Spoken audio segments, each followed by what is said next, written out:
Now it's time for Toker Talk Radio, the voice of the marijuana nation. What are you people? On dope? Where you can toke. I inhale frequently.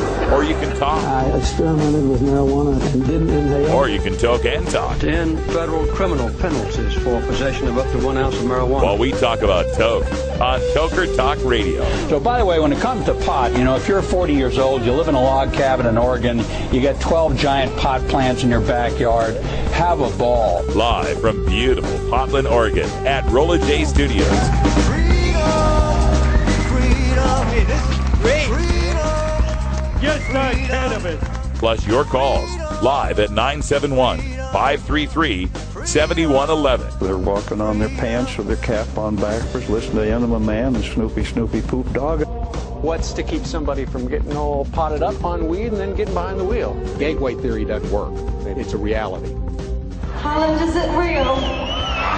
Don't tease me.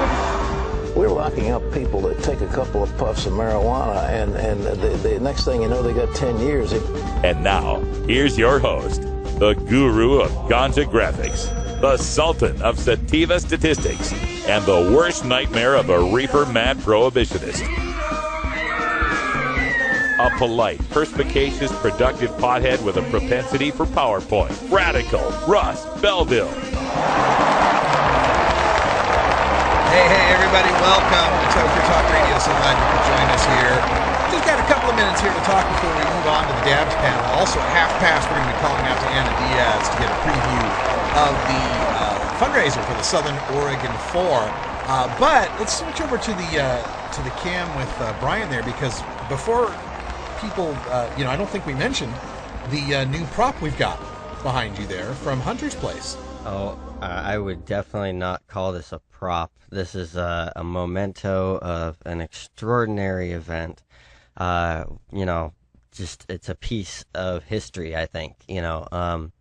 Back here we've got one of the feathers from one of Hunter Thompson's peacocks, one of his late peacocks, and I'm so thankful, so grateful to the gracious Miss Anita Thompson, who allowed me to take that home as a souvenir after I had asked. Yes. And we've got some of your photos from Hunter Thompson's place uploaded to my photos page at photos.google.com/radicalruss. I think we got there. If you look at the top right corner of 420radio.org, I think I got one of those buttons that'll take you right there. The things that, the images I was able to capture, they, if you look closely at a couple of them, they really do just, they put you there, and some of it, like I said, I didn't even realize I had taken that picture until I was looking back through them, and wow, it's just great amazing work, man, great work. All right, hey, I wanted to remark on this Rolling Stone list. They've come out with what they call the top 40 stoner albums of all time. Rolling Stone. Right, so I want you to think in your mind what you think the top 10 should be. I'll read them off to you and give you my own take on it. Number 10 is Beck's Mellow Gold. I'm a loser, baby, so I think that was the one that had Mellow Gold. Was that Old Delay? I forget. But anyway, not bad, not a bad pick. Beck Mellow Gold, I can take that. We've got Bob Marley's African Herbsman. Yep. Good pick. That or Kaya should have been up there. Yeah, this has early versions of Lively Up Yourself, Small Axe, Trenchtown Rock, Kaya, and Sun is Shining. What label is that one on? This is probably one of the more recent releases of some of the older stuff. Doesn't even say. Okay. We got number 8, Animal Collective, Merriweather Post Pavilion. Psh, you got me. I don't even know what the hell Animal Collective is. Yeah. Grateful Dead, Live Dead. Okay, got to have a Grateful Dead album there, I suppose. Coming in at number 6, Radiohead's Kid A. I haven't gotten into Radiohead. I think I will someday, just not today. Number 5, The Beatles, Rubber Soul. Gotta agree with that. What a great album. Rubber Soul, Nowhere Man, You Won't See Me, Looking Through You, all that stuff. Never mind the phone there. It's no big deal. Number 4, Beastie Boys, Paul's Boutique. Okay, that's a good Stony album. That's pretty nice. With Shake Your Rump on that track. That was pretty cool. Number 3, top 40 stoner albums, Pink Floyd's Dark Side of the Moon. I'm shocked this isn't number 2, but it's number 3, Dark Side of the Moon. Number 2, Portishead Dummy. Really? You put Portishead above Pink Floyd on a Stoney Albums thing? I smell a payoff. And number 1, most Stoney album, Jimi Hendrix, Axis, Bold as Love. I can go with that. All right. Okay, well. That's in RollingStone.com, their top 40 greatest stoner albums. We're going to take a little break, and when we come back from our little advertisement, we will have the Dabs panel featuring Ganja Jon and Bobby Black and a couple of others. So check it out. You're listening to Toker Talk Radio on 420 Radio.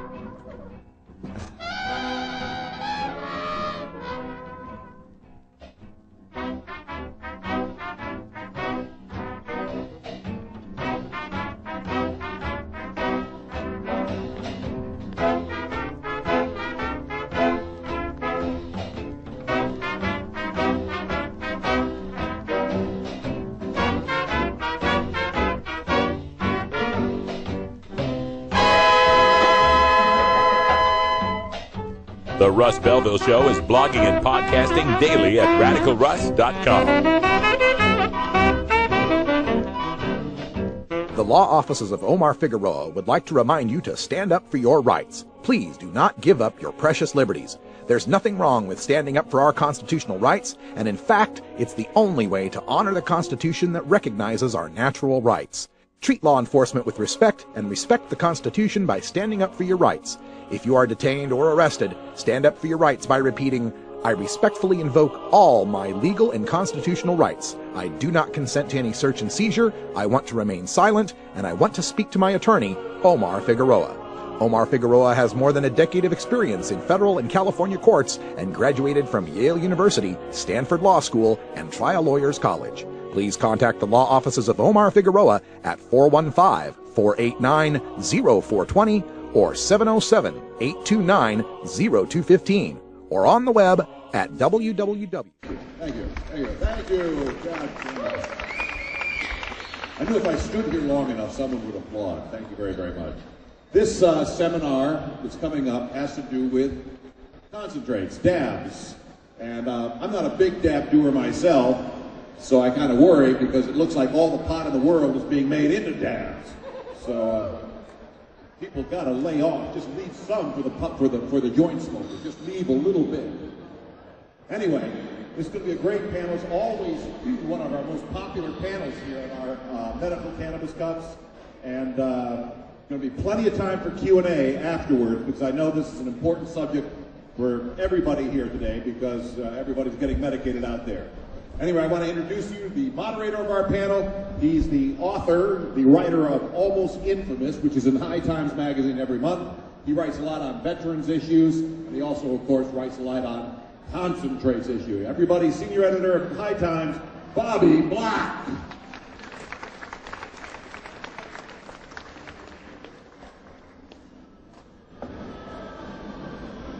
Hey everybody, how you doing today? So we're here to talk about concentrates, about dabs, about BHO, whatever you want to call it. We've been doing this panel for a couple of years now, and I found that it's been very popular. There's a lot of people out there who don't know much about the topic and are learning very quickly about it and hearing about it from friends and in the media and stuff. And then there's the more hardcore crew in the cannabis community who are exposed to this kind of stuff like we are on a more normal basis and are aware of it and have tried it and are into it. So usually what I like to do when we do these panels is I like to kind of gauge where our audience is at, and let me just ask, is there anybody here who's not familiar with BHO or who doesn't know what dabbing is? Okay, I think that's pretty much covered. So I guess we can skip some of the super easy introductory stuff then and talk a little more about techniques, a little more about the way things are going. So let me introduce you to our illustrious panel here. To my immediate right is the owner and president of Trichome Technologies, whose work has been in High Times for about 30 years now? 20 years now. Please welcome Kay from Trichome Technologies.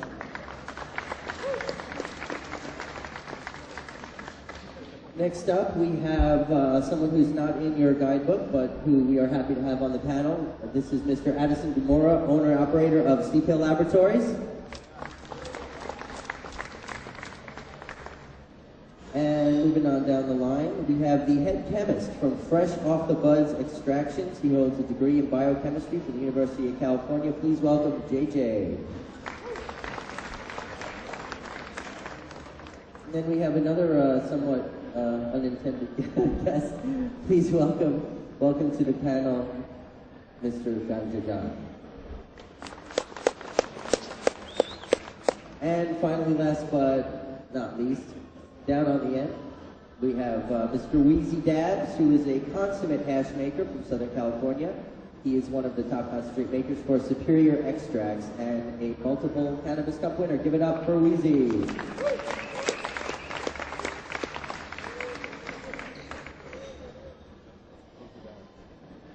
All right, guys, so let's talk about what the current state is of the BHO scene. I'm just gonna kick it down the row and kind of give like an introductory statement about what you feel about what's going on and where you're at with the whole phenomenon. Phenomenal it is. I've never seen anything take over the cannabis industry like Dabs out. It's just absolutely amazing to me where it's gone in 1 year since we were here last year and where we are this year. The quality is just absolutely incredible. I've never seen anything just revolutionize the industry, and it's going to be very interesting where it goes in the next 5 years. I think it kind of starts with dabs, but it's found its way into terpenes and other cannabinoids, and it's getting into different processes and winterization and trace residue analysis tests, and it's starting to get to the point where a lot of people's misconception about it is beginning to get curtailed by the science and the other good stuff. So. Yeah, I think I have to agree with Addison. I think in the next 6 months to a year or so, a lot of testing is going to be done. A lot of fallacies that are out there are going to, be disproven or, proven. A lot of information is starting to surface, so it's a good time to, 4 years ago at the first Cannabis Cup here in San Francisco, I took my first, in hindsight, really, really sketchy dab. And in 4 years it's changed so much, and every 6 months it seems like technology, it just doubles. More people are making it, more people are making it unsafely, but I think it's on this level it's getting so much better.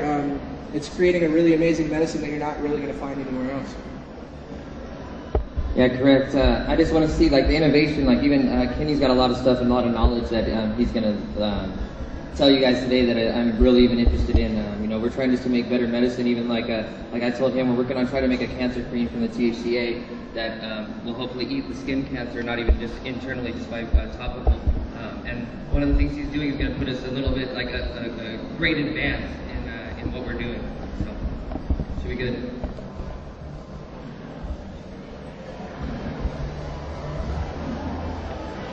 Yeah, so what's interesting is about the whole BHO scene is that, like you're saying, it started off, it started off a long time ago. I mean, people have been doing extractions for forever, but the current craze, started off and a lot of people were sketched out about it, thinking, oh, this is not healthy, this is, impure, this is, made, why is this necessary? Can't we just smoke flowers? Can't we just use traditional methods? But the interesting thing that I've seen from this whole process is that it's really brought, in the past, pot was about botany. Like if you were a weed nerd, you were about grow techniques and breeding techniques. And now this is like chemistry rather than botany. And chemistry has kind of taken over the cannabis scene. And people are isolating every little aspect of every little terpenoid, every little cannabinoid.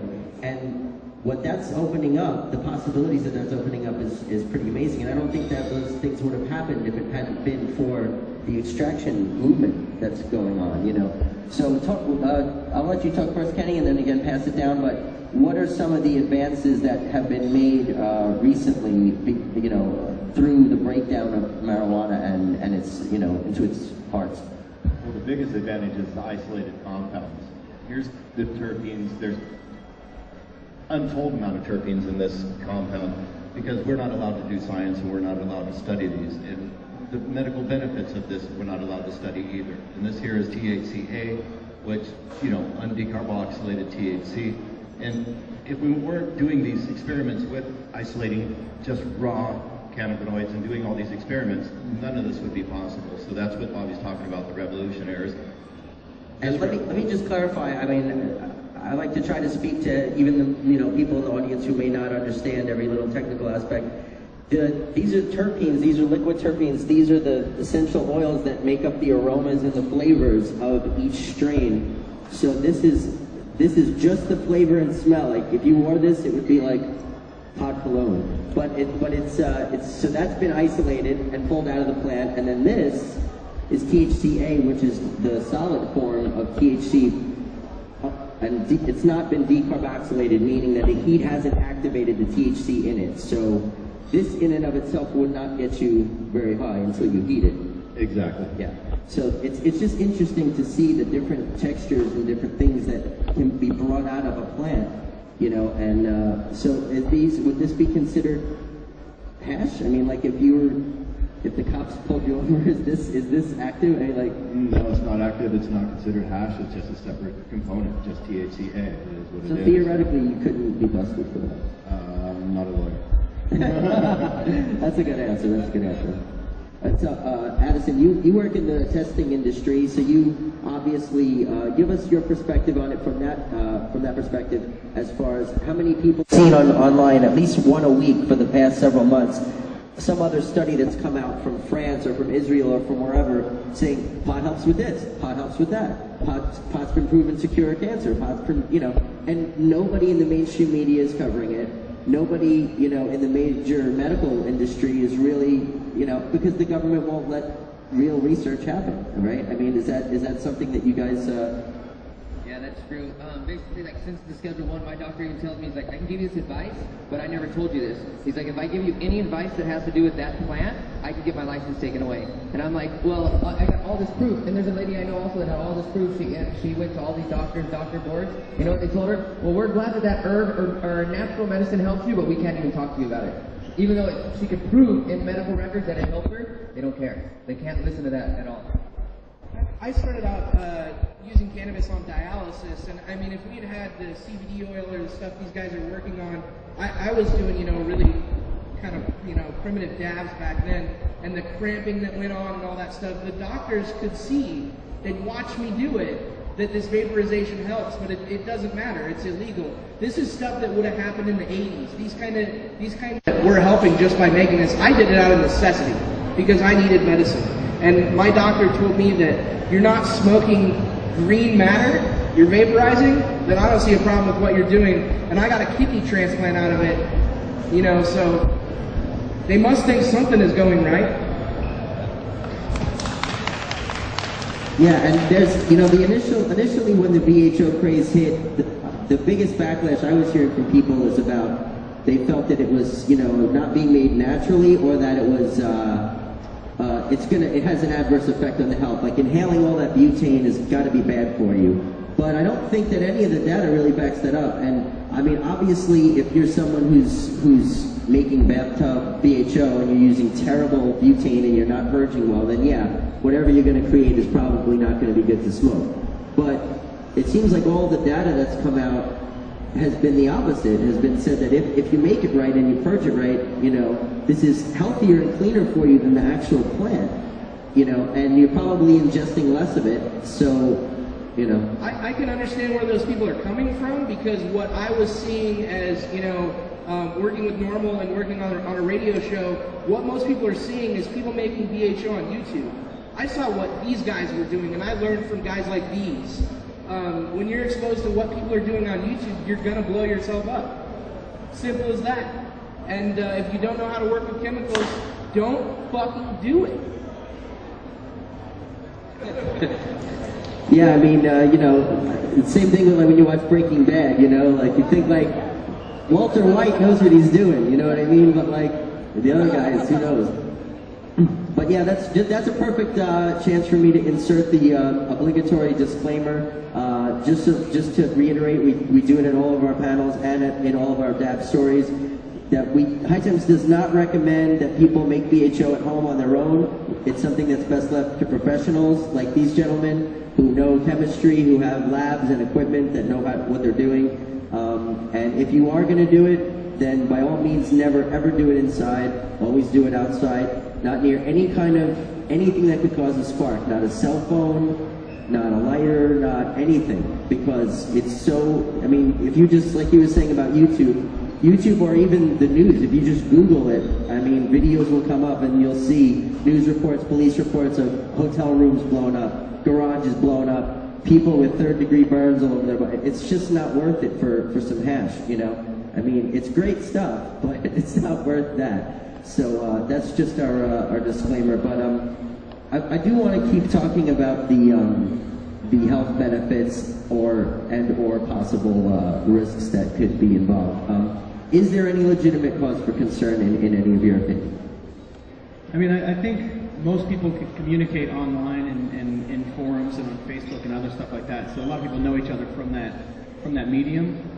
Typically, when I see things on there, it's somebody coming and bashing one, and they're coming from the side of they're very solventless, and you know, they have all these very different views of it. But there's usually motivation behind it.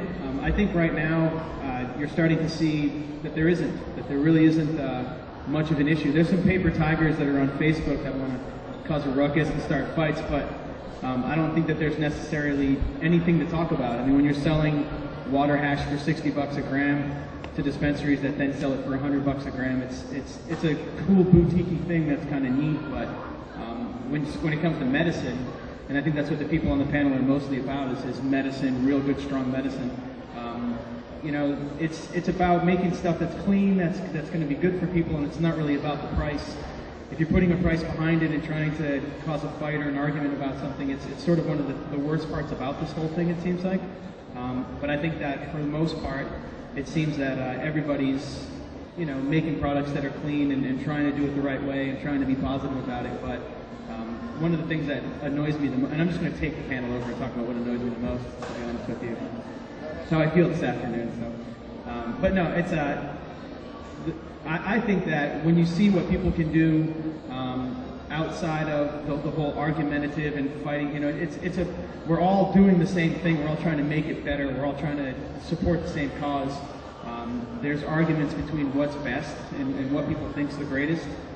I think that all of it's good. I mean, everybody knows what a shitty dab tastes like, and if you take a shitty dab again, then you're dumb. That's the other thing. That's very important. You know, like you should like tell your friend to throw that dab away, or you can clean it. Actually, you can talk to these guys and learn how to winterize it and make a shitty dab into a good dab. That's what's great about it. That's the best part about it. Nothing's bad. Like. That's a good transition, because talking about the health and purity, I wanted to ask Kay real quick about you're famously known for removing the fats, lipids, and waxes from the concentrates and making them into much purer shatters. So talk a little about, you know, what the winterization process is, why you do it, and what the result is. The process of winterization is basically just capturing the lipids, the fats, and waxes by a method of freezing them. First, you suspend them in alcohol, ethanol alcohol. So you collect your butane the way you normally would, and as it dissipates, before it starts to coagulate, you add ethanol alcohol to prevent it from congealing. And then once it's suspended in the alcohol, you put it in a freezer for 24 hours. Then after that, all those things, those contaminants, they bind together. Then after that, you pour them through a coffee filter, and then you eliminate the lipids, fats, and waxes by filtration. But one of the benefits is one thing I ask you is, anybody doing winterization processes right now, do not get rid of the waste. The waste contains trapped terpenoids, and it also is what I produce this THCA with, which is a fascinating thing. It's a complete byproduct, waste product that now you can do something incredibly beneficial with. And most people that are utilizing a vacuum oven right now aren't properly collecting they're actually losing terpenes into their vacuum pump oil. And by the utilization of an LN2 coal trap with liquid nitrogen inside, they're able to scrape that ice, collect that ice, and then recapture your terpenes to be able to put them back into your concentrate. So that's why some people are kind of noticing that maybe a butter or a unwinterized or just a whip product tastes a little bit better than a shatter, because if it's been put into a vacuum oven, you've lost some of those terpenes because they're alcohol based, and they evaporate at very low temperature or very high temperatures and very low boiling points. So given the two, they evaporate very, very quickly. But this is a way to collect them is with an LN2 full trap. But don't get rid of your waste, because very, very quickly there will be an article that shows you exactly what to do with that waste.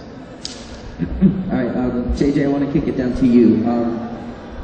So what are the, I mean, I know a lot of people, he's one of the proponents, and I know there's a lot of the extract artists are proponents of removing those fats, lipids, and waxes to make a pure product.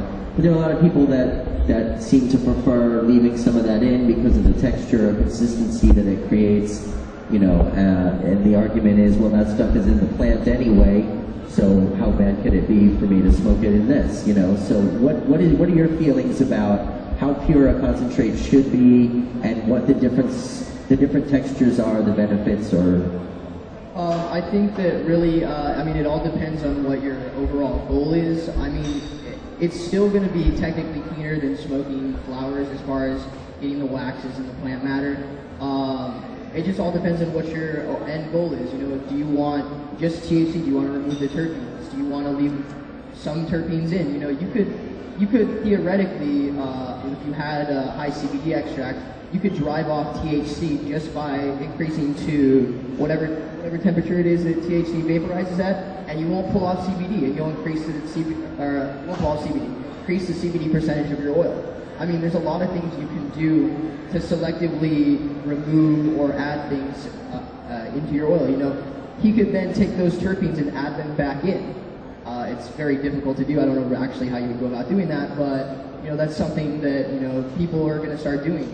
It's, like I said, it's game-changing things are coming.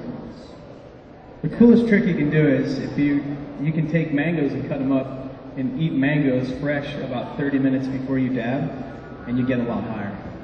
And you get to eat tasty mangoes, which is even better. It works though, because the myrcene that's in the mangoes, only if you eat it, and you don't want mangoes that are hard or green. You want them to be nice and ripe, but there's a lot of myrcene in the ones that are ripe. And the gushier and kind of more ripe it is, the better it is, but you cut them up and then eat those and then dab, and you'll get even higher actually. It works for sure. Your weed will be better, or your dab will be better. But. That's an interesting thing, I did not know that. I was going to say it all depends on what your needs are too, what you're going to do to the oil. If I'm going to take a dab for pain, you know, I might want one thing. If I'm going to give my mom a dab, I might not want to get her as high. You know, there's a difference between a recreational dab and a medicinal dab, I guess. You know, and I mean, I could make different ones all day long. It just depends on who your end user is, and I think it's good to learn how to make all that stuff. Yeah, I want to actually ask you, Lazy, anyway, because you know, I noticed that some of the stuff you make tends to be, you know, it tends to auto butter sometimes and stuff. The stuff you make is a little creamier than some of the stuff the other guys make, and I'm just curious, like, what's different about your process, and why do you prefer it that way? Well, I mean, it just depends on what I'm making. Like, I mean, I have shatter here that I made, I have butter here that I made, I make whatever. But like most of the time, like on those, they're too fresh and they have moisture in them. So no matter what, like, and it has to do with the client itself. I don't have decisions on some people that I work for. I can only do so much. And if they say they want this done now, you do it now, or you don't work for them, and you know, it goes on to somebody else. So, and that's the main reason why, like, especially like hardcore in Paris always auto orders, because they want it done yesterday. You know what I mean? They're like, hey, it's not done. What do you mean? I'm like, you just dropped it off. You know, like a back version. Yeah, exactly. Like they just want it done. And then if I I over purge per se all the time, because like I have this thing with shatter. Like I want to get it like, to me, like butter when it's dry, you've got most of the butane out. Not 100% if you didn't do it right, because you can still trap it even when it's dry. I've seen it happen. But with the shatter, there's no possible way to really, really tell when it's out. I don't care if you do it for, some people say, oh, when it stops bubbling. Well, guess what? I got stuff that I ran for 2 weeks, it's still bubbling. Whether it's the terps bubbling out, whatever it is, I can't tell you that, because I'm not a machine, I don't have a lab in front of me. You know, I can only take my end product, get it tested by them, and then I go, oh, okay, let me do, okay. But I'm still taking time to do all that. But without me having an actual lab right there that I can work with every day and sitting there, there's no possible way for me to find out. And that's one of the reasons why I do shy from it a little bit, because I like, it's just the process for me. I like this. It's bomb. You taste it. It's good. It's been shattered. It's over 2 weeks old. It's super fire. It's cracking right here. But I mean, it's it's good. No auto butter, but I let it sit. I let it dry out. I let it cure to where I wanted it to be, not where they wanted it to be. I'll check that out later. I think too, it's good to emphasize too that all of us extract artists are not growers. We're at the mercy of our growers. Botany, 100% matters. And you can call yourself an alchemist all you want. I can't turn shit into gold. You got to give me gold to make gold. Yeah.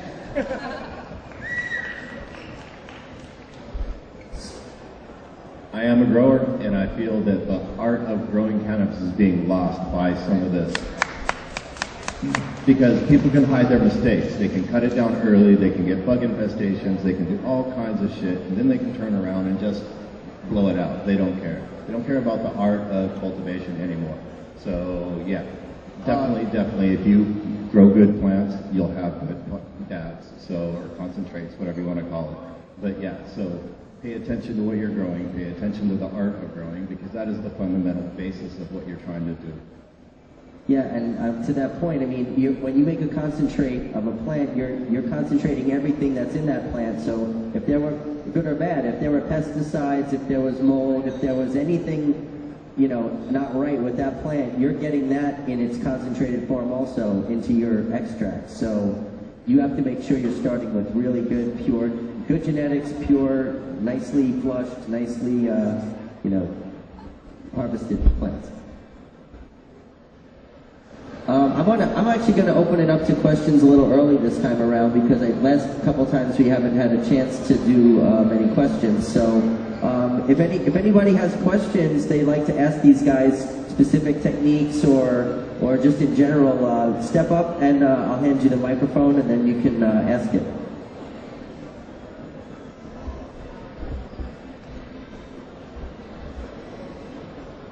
Hi, this is a question that I'm sure is on a lot of people's minds.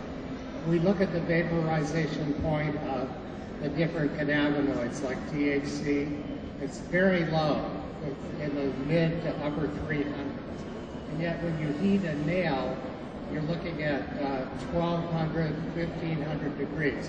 What are we actually vaporizing?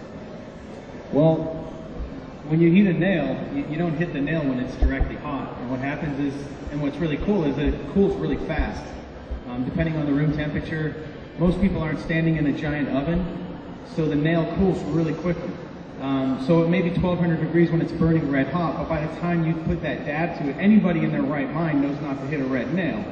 You're down to 600 really quick. If you're a connoisseur, if you're a guy that's just a terp hunter, you're waiting for 400. Like a lot of my friends will blow on the nail and wait, and you're like, come on! And then they try to hit that sweet spot. And then, if you're one of the luckiest of the lucky and you have an e-nail, you can mess with your numbers and, Task creates an e-nail which is electronic, and you can lower numbers. You can come to good labs and actually get terpene reports that show your boiling points. And you can sit there and mess around and lower the numbers. There's different nails that highly educated make that have bigger heads with larger pulls in them, so they'll cool quicker, but they'll capture what you have inside, and the new flux nails. So there's a lot of different stuff that you can do, but those temperatures drop really quick. Most of the people on the panel, I think everybody up here is probably hitting a 400 degree nail, at least, or at the highest. So it cools really quickly. Nobody's hitting a 1,200 degree nail for sure. Anybody else have a question? If you are, don't.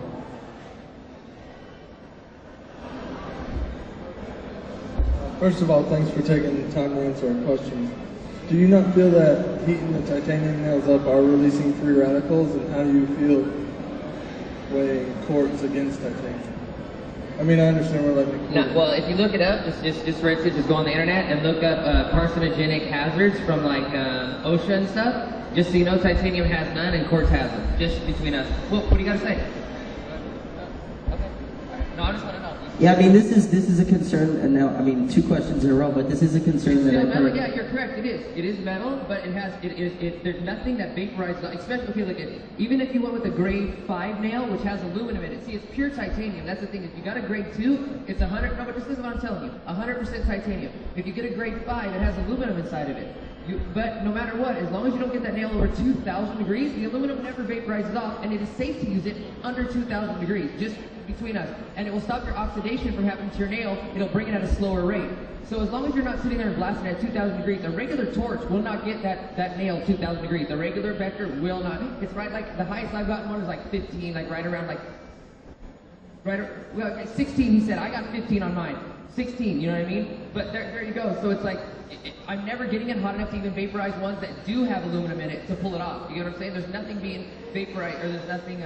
None of the metals are burning off in there. You know, turning into metal fumes, which is exactly what you don't want. Where I've seen actually dabbing nail or dabbing just oil, and you see that metal hue where you know somebody left solvent in it, and you're dabbing metal fumes. That's what that is. And you can go and look at highlyeducated.com. It's one of the companies, one of the original companies that I like that company because they've done the research. They post the information. They'll sit on the phone with you and talk about the information. They're the ones that are purchasing the titanium. They know quite a bit about it, and they work with it quite a bit. And the owner of the company loves dabs and cares about people's health too. He's a good person. So you can go to those sites and read that stuff and see. But exactly what he's saying, unless you're, you know, if you're a glass maker, and a lot of glass makers don't sit in their spots and slide the nail underneath because it's so hot. It's exactly the same reason, because it's all about the temperature that everything's being done at. A lot of people had a scare about benzene poisoning because the effects of benzene poisoning are a lot like a dab. You lose your breath, your head gets all creepy. Well, you just took 30 milligrams of THC and you've never done that before. And that's what made your head all creepy and made you kind of wheezy, not the other, because the temperatures tell us a lot.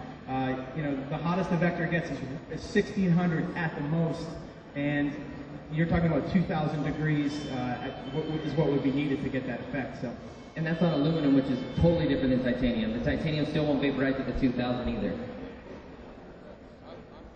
And people probably shouldn't use those like $16 Walmart math gas filters.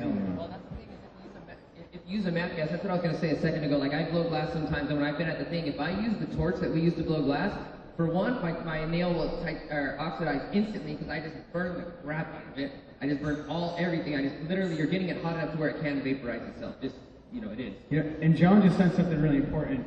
You know, nails, all this equipment that you're using, a lot of the glass stuff's really beautiful, so it's expensive. It took a long time to make. The titanium, you can get tricked into buying something that's really inexpensive, that's really dangerous for you too. You want to make sure that you spend the money and get a really good nail from a reputable company that you can communicate with. If you go into a glass shop and you buy a $12 nail, you don't even know what you just bought, and you very well could be just, you know, somebody just made 6 cents on you and they don't care, or they made a lot on you, they paid 6 cents for it. But I see titanium nails on Amazon that are GR2 or GRD2. They're not grade 2. That's the name of the Chinese company that's making it. They're stamping whatever the hell they want on it. So I mean, you hear about a good deal of getting these nails at $8 a pop. Don't buy them. That's stupid. It's not titanium. It's a chunk of aluminum. You know, it's going to last you a couple weeks before it kind of starts to go and turns in on itself and melts. Or maybe it won't. You know, maybe it doesn't even melt on you, and what you're getting off of it is slowly killing you. And I don't want that, because then you're going to blame the dabs, and it's not the dabs. It's that cheap ass nail. So don't be cheap. Buy a good nail and make sure you use. I mean, you can look through High Times, you can look through some of the other companies and buy something that's reputable, and you're a lot safer by doing that. I've actually been talking about doing a nail review feature in the near future. So I'm going to do I'm planning to do down the road at the end of the year a nail review, and then probably a torch review as well. So just so that we'll be able to continue. You know, High Times, we want to be able to provide you with the information that you need to make the best choices with your medicating, with your recreating, whatever. And so, you know, we've done vapor pen reviews and vaporizer reviews, and now that we're moving into this arena, I think it's important that we stay with the culture and keep covering every aspect of this, you know, from the most detailed to the most broad, just like we do with growing. You know, we need to be able to, you know, because people count on us to get the right information, so we want to make sure we give it to them. And all of us, I mean, we all have our preferred equipment, you know, and just ask us. We're all really approachable. But I mean, it comes down to a vector torch, a blazer torch, a highly educated nail, or a Dab Essentials nail. I'm not afraid to say it. That's it. I won't buy anything else. Were you paid to say that? Seriously. Tell us how you really feel. How much would they pay me to tattoo their logo? No, I'm just kidding. I'm just kidding. So, what else? So, you were talking. Oh, okay. You go. Just a clarifying question about not solvents, but cleansers. Like, as a panel, what's your opinion on things like grape spirits or alternatives? Do you guys have a preferred alternative, or do you guys, as a panel, what would you prefer?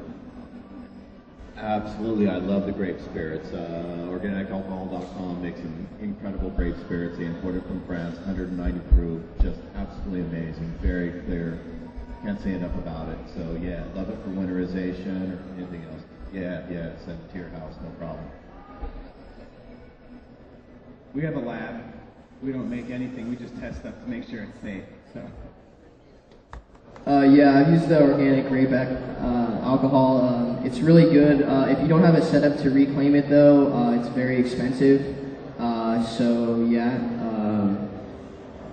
it's pretty much. You can use Everclear too, but I'd recommend spending the money on the grape alcohol. But I've never tried the grape alcohol, but you learn something new at every one of these cups, so that's why I keep coming to them. So I learned something. Yeah, I think that works better than Everclear. The Everclear leaves a little bit more sugar inside it. From what I noticed when I do it, it leaves just a little bit more sugar, harder to get out. It's way easier actually for you if you're gonna do that. It's just way easier.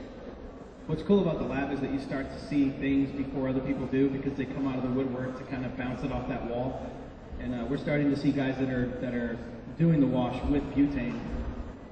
So they're using the same solvent that they used in the first place. So that's also interesting too. So it's just starting to see different stuff. Interesting. So how do you, if you're purging the butane out, you're then using the butane again to wash it? No, they're using butane to do the to get the waxes, fats, and lipids out. So they're using another solvent. They're using the same solvent because it's a solvent. It's doing the same thing. So, but that's one thing that I've been seeing, and a lot of guys like it because you can take because what you also do is if you make if people ask, then you make something that you may have heated up too much and burn the terpenes off. Sour diesel is really sensitive. It's one that's tough to work with, so use that for example. What happens is that your material that you're finished with, maybe butter, but it's really dark.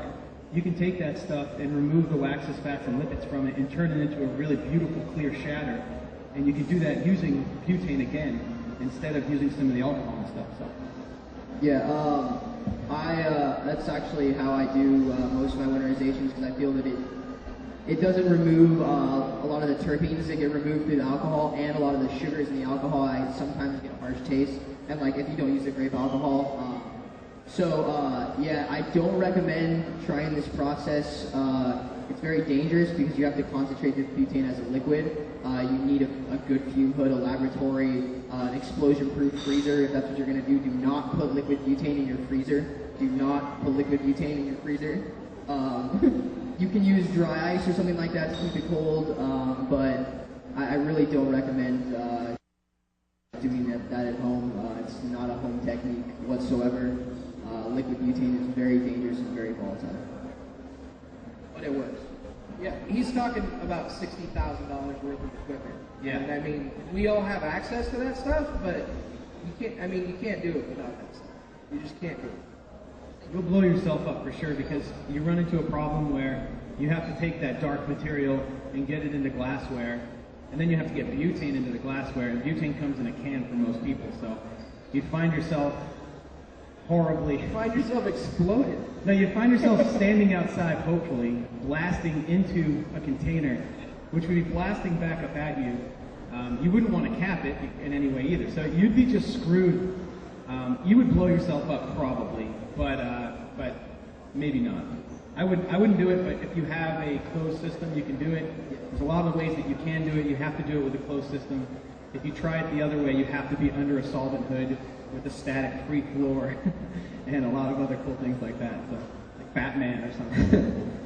So that brings up back to the point about the dangers of creating it, incorrectly and stuff.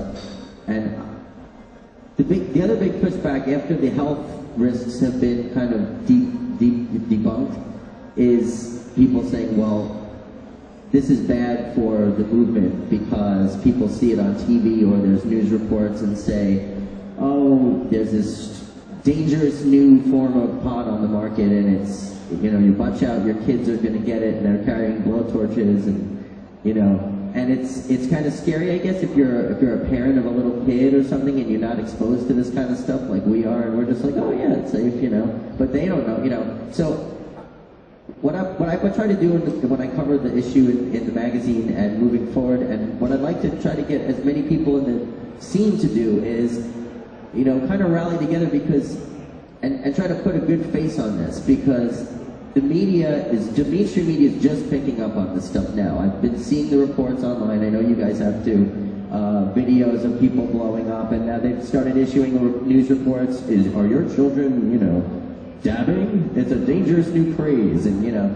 And I think it's important that we don't let that narrative be the one that takes over in the discussion, because that's the same narrative that was just say no and dare. It's not about the facts, it's not about the reality, it's about sensationalizing something to scare people, you know, into being afraid of this new thing. And I think it's important that on our end we do everything we can to put the proper information out and put, you know, a good face on it and say the things like, hey, this is safer. Hey, this is actually healthier for patients. This is more effective, you know. So do you guys have any ideas about, like, I mean, I'd love to see like some kind of PR campaign put together eventually that maybe we could all, like, you know, all the cannabis industry people could kind of pool some of their money and do a PR campaign. It's hard to get the good news out. Like all the news is doing is literally going off for all the bad stuff. Anytime somebody has an explosion or somebody not doing it right, they're all over it. You know what I mean? There's nobody going to say, oh, but for instance though, the last videos that I just seen, I'm not going to say who it was, somebody that we all know was on it, and he like was dabbing the whole 9 yards, but they didn't say nothing about what he had to say. They showed him dabbing. That was it. They didn't, none of the stuff that they actually interviewed him for and all that stuff, none of it went on the news. What went on the news? Him taking a dab and him being the guy that took all these dabs on YouTube. You get what I'm saying? So it's like, well, there was no positive at all from that, at all whatsoever. And he was like, well, I was trying to do something good. They didn't use that. They used only what they had, the negativity to do it. And here's the thing is, that's exactly why I'm saying we have to counter, because the mainstream media is not going to show positive things. They still won't show positive things about regular pot. So why would they do it about this? You know, but their job is to get ratings. Their job is to make their advertisers happy. So they're going to go with the sensationalism. But we need to make sure that we have a united front about what we put out, and we need to counter that, I feel. I think the united front needs to realize that the media is fucked. That's really like the main part about it. Absolutely. Like I did the show with Russ Belville, and they would film us often, and they would ask, could I get a picture of you taking a dab or a video of you taking a dab? Fuck no. Because I know exactly what you're going to show. You're going to show me with a big-ass torch for 3 seconds, and you're not going to show me actually laying down and being able to breathe, or me being able to, you know, have a kidney transplant, or get the fistula taken out of my arm because my kidney's working so good. You're not going to get my doctor on TV saying, actually, yeah, this helped him a lot. It's never going to happen. It's just not going to happen. So if someone asks to film you blowing a tube, or asks to film you taking a dab, no. I'll talk to you about the positive things that's coming out of this, but you don't need to watch me medicate. That's my business. You know, I think right now it's like you're talking about where the industry's going and what's happening. It's like the age of alchemy, and when you have the alchemy, and then you have science and you have math, and it's all black and white. And I think that's what really the campaign is we're 3 years past where we were when the first dab panel, right? And look how much you've learned so far. I think that's really what the campaign is just people using responsibly, getting a good benefit from it. You know, I used to smoke an ounce of weed in 3 days. I haven't smoked an ounce of weed in 3 years. So it totally changes really quickly, and I'm not consuming. And the other thing too is it's dangerous to smoke weed and drive around. But you have to live that. It's like you just can't, because you need it, right? So when you have dabs, you can take a dab, you can eat, you can send an email, you can drink some espresso, you can run an errand. You don't need another dab. You've got the medicine inside of you, you're doing good. You know, other thing, if in worst case scenario, if you're in a parked vehicle with the keys not in the ignition and you take a dab in a car and then you blow it out, 10 minutes later your car doesn't smell like a dab. So all the end of the smoking has kind of helped it and it evolved it. I think that with the science and with alchemy and all this other stuff, we're evolving really quickly. Like, I used to have to bring all this stuff. Now I just bring now my rig's like this big. That's the other thing. The rigs are tiny. They're like, well, no, yes, the torch is huge, but then the rig. But now you can go to Dougie's booth and get a torch that is a rig that is small. It's all. But that's hard to hide from the cops in your car. Well, you just break it on the ground, and then there's nothing left. He was saying it's debatable sometimes about the smell. That's true, but I have gotten pulled over 15 seconds after taking a dab, and I mean, there's time to drop your bomb and kick it under the seat. And he was like, I'm getting pulled over. I need to heat this nail. Yeah. But that's actually another good point to bring up is that I was in the passenger seat. I really was. I only have one eye, man. Driving down the another point is the vapor pens that have become so popular. I mean, these are tailor-made for dabs, for oil, and for wax, and they're super discreet. They're super easy to work, but you know, again, some people have concerns about what they're made of and what the temperature they're heating to is and whatever. So how do you guys feel about vapor pens? Do you use them, and if so, which ones are good? If like I really have to, I'll use one. If I have to, like long flights, stuff like that, you know, in the airport. But yeah, Idaho, you know. But on the real, like they're all made in China, and they don't care what they're made with. You're gonna die. They don't care. You could be killing you. They don't care. They do not care. It's all money. Don't forget it. It's slick. It's easy. Oh, I can hide it. Cool. But I'm killing myself when I'm smoking that aluminum or that other stuff that I wasn't trying not to smoke. You know what I mean? You don't know what's in there. Like just alone their silicone coated string that they put in there, like to hold it in. Like first off, I cut those out and ripped them out of every one I got, and like I never use that. It tastes like burnt. I don't even know what it tastes like. It tastes like obviously not good, and it's not my oil that I'm tasting when I do get that thing hot. So, but I mean, do I endorse them? No. Do I think they're the greatest? No. Do I use them if I have to? Take them out of the box and turn them on and see how much they smoke. I don't know. Yeah, if they come out of the box and they start smoking with no oil in them, which every single one I've ever got, yeah, man, I don't know. It's gross. It's gross. I'll use them if I have to. Like you said, long flights. We gotta go places sometimes. Yeah, I mean, pretty much everyone I've hit just leaves kind of a nasty taste in your mouth, and like it tastes like plastic. I think there are a couple on the market that are relatively expensive that use good parts, but I can't recommend. Well, I don't know, you know, the ones. I don't use pens really. There's a couple that have like real-time nails in the tank. I mean, is that not good enough? Yeah, I've never tried one. I mean, once again, like, just don't buy cheap, weird shit and think that you're doing a good thing. You know, like, it's just what it comes down to. If you show us one that's made in the USA that, like, highly educated makes, we'd probably be in. See that? But, I mean, we try it, but it'll be like 5 next year. Yeah, I'll be skeptical of them for a long time. I'm the same way. I use them for travel mostly, but there are really good ones. There are some other ones that are really bad. You just have to do your research and find the right ones. And like Weezy said, I mean, some of them you get that are even the best ones. You have to modify them a little bit. Some of them have ceramic as opposed to other components, and look for those types of things. They're usually more expensive, but all the expensive stuff is good, right? Do we have any more questions from the audience? Anyone else have any questions? Anything else you guys would like to end with? Yeah, buy a back purge oven, whatever you do. Buy an oven and buy a pump, a good pump, and don't let your pump oil get on your hash oil. Those don't mix together. Buy a scientific pump. Don't buy a pump that's made for HVAC equipment. Yeah, don't buy one that's made for a refrigerator or something. That's not cool. Yeah, Across International is a really good company for ovens. Cross International. I actually did not get paid for it. They gave me a 10% discount one time. Dude, hook up that 10% discount. Seriously, that's a wonderful deal. For 10 minutes only, right now, if you go to the No, I'm just kidding. No, but you know what? They advertise with High Times. Yeah. They're a great company out of New Jersey. I think a lot of guys are seeing the fact that they've sort of stepped up and step through the veil. There's a lot of these companies that are scientific companies that don't want to provide products for this industry. These guys said, you know what, fuck that, and they're providing products for this industry, so that's the cool thing about it. Yeah, if you go on eBay and you look up Across International, it'll say for essential oil making. You know, I mean, it's a thin veil, you know. I worked with Across Internationals. I took their box, I took it apart, I redesigned it, upgraded it, put crush-proof tubing in it, put a stinger back gauge in it, did lots and lots of upgrades for that company, and they've got a new box coming out. It's a wonderful company. I really like them. They're actually doing a LN2 cold trap that is designed just for capturing terpenes, just for our industry. So they're a really good company. They really support the magazine and support our industry, so we should support them. Thanks.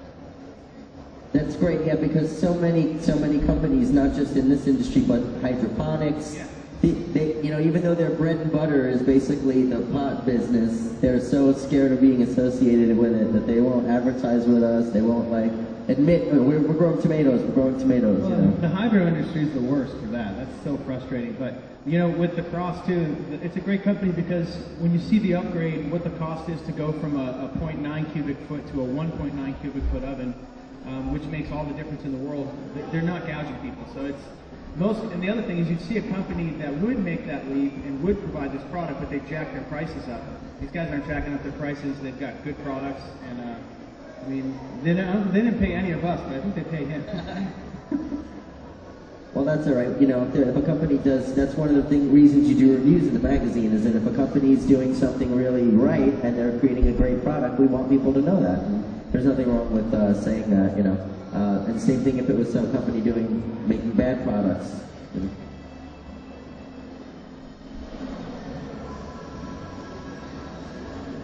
Addison just mentioned about blasting onto silicone sheets or what are they called? Oil slick pads or any of that kind of stuff. I say the jury's still out. I don't really want to put butane onto plastic, butane onto silicone or anything else, and I don't endorse butane contact with ethanol alcohol with plastic or something like that. That's perfectly acceptable, but no, I don't really endorse any kind of contact.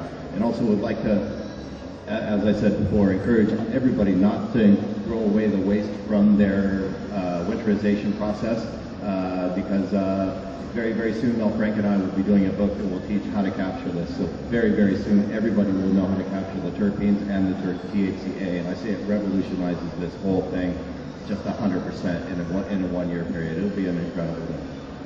Cool, and yeah, we should also, that's back to the materials, which I didn't mention as part of the basics, which is you should only use Pyrex or stainless steel when you're blasting.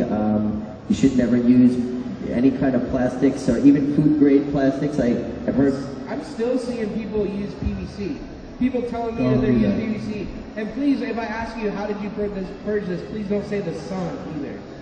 Dude, it works, I guess. Hey, the sun works.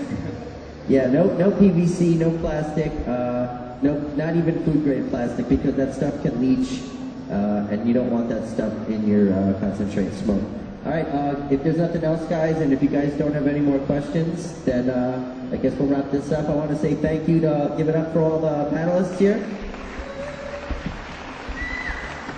And thank all of you guys for coming and sitting and listening to us talk, and go enjoy the rest of your weekend. Thank you. Follow Addison on Facebook. Don't do that, whatever you do. The High Times Medical Cannabis Cup Bay Area 2013 To Dab or Not to Dab panel. Nice seeing Ganja Jon up there as a panelist. Bobby Black, excellent as always, as the moderator. And that's all the time we got here for Hour 2 Toker Talk Radio. But join us tomorrow. We've got Neil Franklin, the Executive Director of Law Enforcement Against Prohibition, fresh off his appearance on CNN. He'll be our guest on tomorrow's show. We'll also speak with Anna Diaz from the Normal Women's Alliance on this fundraiser for the Southern Oregon 4 that we'll be live streaming this Saturday from Blues Brews on Lombard here in Portland, Oregon. So 2 guests on tomorrow's show, and Toker Talk Radio Hour 2. We're going to open it up, take your calls, and have more fun discussions. All right, folks, that's it for today. Thanks for joining us. For Brian the Red, I'm Radical Russ. Stay tuned at 8 o'clock tonight for Red Eye's Reggae Flashback. And until next time, take care of each other, Tokers. This is the Russ Belville Show. The Russ Belville Show is blogging and podcasting daily at radicalruss.com. Take a seed, you plant it, you grow it, you dry it, you roll it, you smoke it. You take a seed, you plant it, you grow it, you dry it, you roll it, you smoke it. You take a seed, you plant it, you grow it, you dry it, you roll it, you smoke it, and it goes down smooth. Web at